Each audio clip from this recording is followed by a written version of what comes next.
নমস্কাৰ আৰু স্বাগতম। আমিনুল ইছলাম শীৰ্ষক এই বিশেষ শ্ৰব্য কিতাপখনিৰ প্ৰথম খণ্ডটিত আপোনালোক সকলোকে স্বাগতম জনাইছো। আশা কৰিছো সত্য আৰু তথ্যৰ আধাৰত নিৰ্মিত এই যাত্ৰাটো আপোনালোকে শেষলৈকে শুনিব। লেখক ইকবাল হুছেইন, স্নাতকোত্তৰ, কম্পিউটাৰ এপ্লিকেশ্যন আৰু সঞ্চালক স্প্ৰিণ্ট প্ৰকাশন অসম। আহক তেন্তে আৰম্ভ কৰোঁ আজিৰ এই খণ্ডটি। গণতন্ত্ৰৰ এক কণ্ঠস্বৰ নে ৰাজনৈতিক আক্ৰোহৰ লক্ষ্য? অসমৰ ৰাজনৈতিক আকাশত আমিনুল ইছলাম এনে এক নাম যিয়ে কেৱল এজন বিধায়ক হিচাপেই নহয়, বৰঞ্চ এগৰাকী নিৰ্ভীক প্ৰতিবাদী কণ্ঠ হিচাপে নিজকে প্ৰতিষ্ঠা কৰিছে। ২০২৬ চনৰ বিধানসভা নিৰ্বাচনৰ দুৱাৰদলিত থকা অসমৰ বাবে তেওঁৰ দুবাৰকৈ হোৱা কাৰাবাসৰ বিষয়টো কেৱল আইনী প্ৰক্ৰিয়া নহয়, ই হ'ল গণতান্ত্ৰিক বাক স্বাধীনতা আৰু শাসক পক্ষৰ অসহিষ্ণুতাৰ এক জীৱন্ত দলিল। ১. বিধানসভাৰ বলিষ্ঠ কণ্ঠ আৰু বিৰোধীৰ দায়িত্ব। আমিনুল ইছলামৰ বিৰুদ্ধে থকা আটাইতকৈ ডাঙৰ অভিযোগ হ'ল তেওঁৰ সৰৱা উপস্থিতি। অসম বিধানসভাৰ ইতিহাসত যিকেইজন নেতাই শাসক পক্ষক তথ্য আৰু যুক্তিসৰত থকাসৰকা কৰিব পাৰে, তেওঁলোকৰ ভিতৰত তেওঁ অন্যতম। জনসাধাৰণৰ মৌলিক সমস্যা, ভূমি অধিকাৰ আৰু সংখ্যালঘুৰ নিৰাপত্তাক লৈ তেওঁ তোলা প্ৰশ্নবোৰে সদায় শাসকীয় দলৰ নেতাসকলক অসুবিধাত পেলাই আহিছে। যেতিয়া কোনো এজন নেতাই সদনৰ মজিয়াত চৰকাৰৰ বিফলতা আঙুলিয়াই দিয়ে, তেতিয়াই তেওঁক ৰাজনৈতিকভাৱে নিষ্ক্ৰিয় কৰাৰ চেষ্টা চলোৱাটো এক দুৰ্ভাগ্যজনক পৰম্পৰাত পৰিণত হৈছে। ২. কাৰাবাস, ৰাজনৈতিক অভিসন্ধিৰ এক চৰম নিদৰ্শন। আমিনুল ইছলামক দুবাৰকৈ কাৰাবন্দী কৰাৰ অন্তৰালত থকা কাৰণসমূহ বিশ্লেষণ কৰিলে দেখা যায় যে তেওঁৰ মন্তব্যসমূহক একোটা অস্ত্ৰ হিচাপে ব্যৱহাৰ কৰা হৈছে।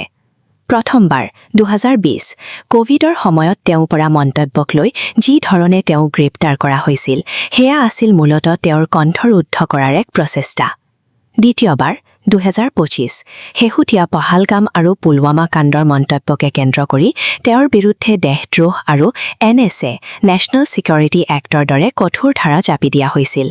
কিন্তু লক্ষণীয় বিষয়টো হ'ল গুৱাহাটী উচ্চ ন্যায়ালয়ে তেওঁৰ বিৰুদ্ধে থকা এই কঠোৰ পদক্ষেপক নাকচ কৰি তেওঁক মুক্তি দিছে। আদালতৰ এই ৰায়ে স্পষ্ট কৰিলে যে তেওঁৰ বিৰুদ্ধে থকা অভিযোগসমূহ আইনী ভিত্তিতকৈ ৰাজনৈতিক উদ্দেশ্য প্ৰণোদিতহে আছিল। ৩. গণতন্ত্ৰৰ সুৰক্ষা আৰু প্ৰতিবাদী কণ্ঠ। গণতন্ত্ৰত প্ৰতিবাদ আৰু ভিন্ন মত পোষণ কৰাটো কোনো অপৰাধ নহয়। আমিনুল ইছলামে যিবোৰ কথা কয়, সেয়া সমাজৰ এক বৃহৎ শ্ৰেণীৰ মনৰ ক্ষোভ। তেওঁক জেললৈ পঠিয়াই তেওঁৰ মনোবল ভাঙিবলৈ চেষ্টা কৰা হৈছিল যদিও প্ৰতিটো কাৰাবাসৰ পিছত তেওঁ অধিক শক্তিশালী হৈ ওলাই আহিছে। তেওঁৰ এই ত্যাগ আৰু সংগ্ৰামে তেওঁক জনগণৰ নেতা হিচাপে প্ৰতিষ্ঠা কৰিছে। ৪. যোগ্য প্ৰাৰ্থীৰ নিৰ্বাচন, আমিনুল ইছলাম বনাম অকৰ্মণ্য নেতৃত্ব। আগন্তুক ২০২৬ চনৰ নিৰ্বাচনত ৰাইজৰ সন্মুখত এজন যোগ্য নেতা বাছনি কৰাৰ ডাঙৰ প্ৰত্যাহ্বান আছে। এই ক্ষেত্ৰত আমিনুল ইছলামৰ ব্যক্তিত্ব আৰু কাৰ্যদক্ষতা তেওঁৰ নিকটতম প্ৰতিদ্বন্দ্বীসকলৰ তুলনাত বহু ওপৰত। শিক্ষাগত আৰু বৌদ্ধিক পাৰদৰ্শিতা। যি সময়ত একাংশ নেতা কেৱল নামমাত্ৰ শিক্ষাগত অৰ্হতাৰে যেনে কম্পাৰ্টমেণ্টেল মেট্ৰিক পাছ কৰি ৰাজনীতিলৈ আহিছে, সেই সময়ত আমিনুল ইছলামৰ গভীৰ অধ্যয়ন আৰু সদনৰ মজিয়াত তেওঁৰ তথ্যভিত্তিক তৰ্কই প্ৰমাণ কৰে যে এজন শিক্ষিত নেতাৰ কিমান প্ৰয়োজন। কেৱল চহী কৰিব জনা নেতাই নহয়, আইন আৰু সংবিধান বুজি পোৱা এজন নেতাৰে আজি আমাক প্ৰয়োজন। দুৰ্নীতিৰ বিৰুদ্ধে আপোচবিহীন স্থিতি। বিগত 10 বছৰীয়া কাৰ্যকালত একাংশ বিৰোধী নেতাৰ বিৰুদ্ধে দুৰ্নীতিৰ পাহাৰ ঘূৰি উঠাৰ অভিযোগ উত্থাপন হৈছে। আনকি টিকিট বিতৰণৰ নামত কংগ্ৰেছৰ দৰে দলৰ হাইকমাণ্ডে কোটি কোটি টকা লেনদেন কৰাৰ কথা আজি মুকলি বজাৰৰ চৰ্চিত বিষয়। যদি এজন নেতাই কোটি টকা খৰচ কৰিহে নিৰ্বাচনৰ টিকিট ল'ব লগা হয়, তেন্তে জয়ী হোৱাৰ পাছত তেওঁৰ প্ৰথম লক্ষ্যই হ'ব সেই টকা সুদে মূলে ঘূৰাই অনা, যাৰ ফলত উন্নয়নৰ পৰিৱৰ্তে দুৰ্নীতিহে দুগুণ বৃদ্ধি পাব। স্বচ্ছতা আৰু জনসেৱা। আমিনুল ইছলামৰ বিৰুদ্ধে বাৰে বাৰে ৰাজনৈতিক গোচৰ তৰা হৈছে, যদিও তেওঁৰ বিৰুদ্ধে আৰ্থিক কেলেংকাৰীৰ কোনো দাগ নাই। তেওঁৰ টিকিট কিনিবলৈ নহয়, বৰঞ্চ ৰাইজৰ অধিকাৰ বিচাৰিহে সংগ্ৰাম কৰিছে। ৫. আগন্তুক ২০২৬ চনৰ নিৰ্বাচন আৰু জনসাধাৰণৰ দায়িত্ব। ২০২৬ চনৰ নিৰ্বাচন কেৱল এজন প্ৰাৰ্থী নিৰ্বাচন কৰাৰ নিৰ্বাচন নহয়। এয়া হ'ব অন্যায়ৰ বিৰুদ্ধে ন্যায়ৰ যুঁজ।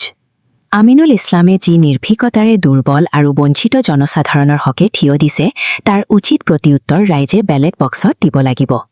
কোটি টকাৰে টিকিট কিনা আৰু দুৰ্নীতিত নিমজ্জিত অকৰ্মণ্য নেতৃত্বক বিদায় দি এজন শিক্ষিত, সাহসী আৰু আপোচবিহীন নেতাক পুনৰ জয়যুক্ত কৰাটো সময়ৰ আহ্বান।